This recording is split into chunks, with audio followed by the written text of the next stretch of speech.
It was about 5 or 6 weeks ago that Victoria spoke to a group of 600 people at a Rotary Club, and she's going to be giving the same speech to us today. And I saw it, I think a week or so after it hit the web, it started going around, and so I quickly got on the phone and talked with her dad Zane and invited them here. And so we have a very special treat. So Victoria, come on up, do your thing.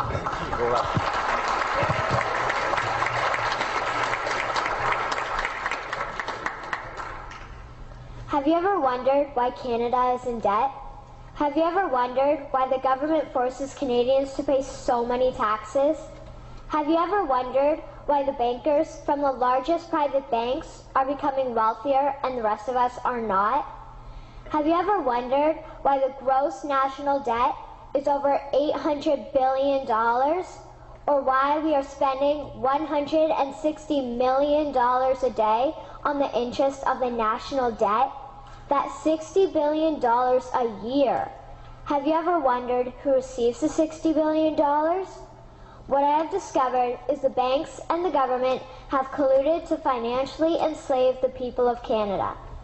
I will share with you 3 important points of reference which will hopefully spark enough interest and concern for you to continue the research on your own and to engage your government to stop this criminal act against the people of Canada.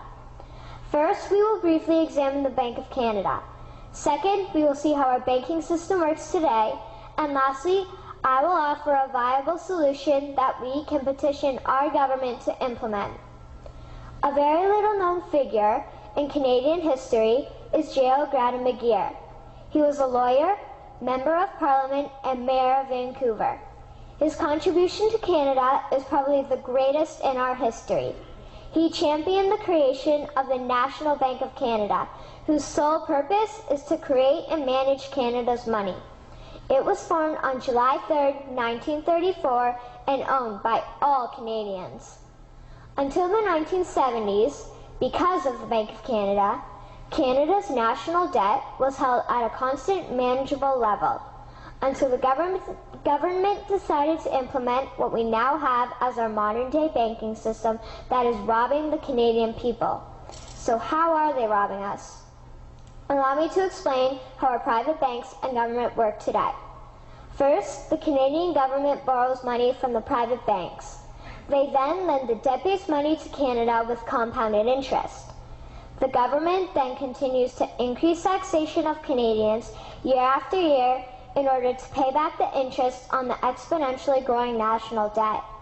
What results is inflation, less real money for Canadians to spend into our economy, and the real money being used to pad the pockets of the banks. Also, the government gave the banks the ability to loan out money that doesn't exist in the form of loans. When a bank gives you a mortgage, which literally means a death pledge, or a loan, they don't actually give you money. They click a key on a computer and generate the fake money out of thin air. They don't actually have it in their bank vaults. Presently, the banks only have $4 billion on reserve, but they have loaned out over $1.5 trillion.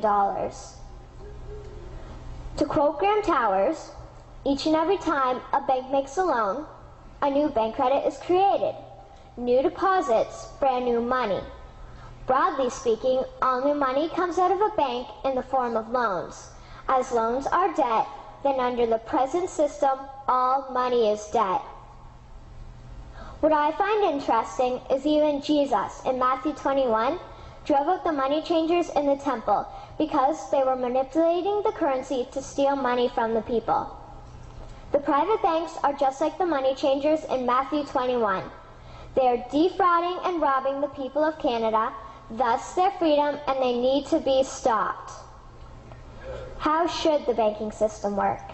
In an infamous interview, Mr. McGeer asked Mr. Towers, "Can you tell me why a government with power to create money should give that power away to a private monopoly and then borrow that which Parliament can create itself back at interest to the point of national bankruptcy?" Mr. Towers replied, "If Parliament wants to change the form of operating the banking system, then certainly that is within the powers of Parliament. In other words, if the Canadian government needs money, they can borrow it directly from the Bank of Canada. The people would then pay fair taxes to repay the Bank of Canada. This tax money would in turn get injected back into our economic infrastructure, and the debt would be wiped out. Canadians would again prosper with real money as the foundation of our economic structure and not debt money. Regarding the debt money owed to the private banks, such as the Royal Bank, we would simply have the Bank of Canada print the money owing, hand it over to the private banks, and then clear the debt with the Bank of Canada. And yes, we have the power and lawful right to do so. In conclusion, it has become painfully obvious, even for me, a 12-year-old Canadian, that we are being defrauded and robbed by the banking system and a complicit government. What will we do to stop this crime? What will we do to ensure that the next generation will live free and clear of the debt-based economy that enslaves them to the banks? Margaret Mead said the following, and I hope that all of you remember this. Never doubt that a small group of people can change the world. Indeed, it is the only thing that ever has. Thank you.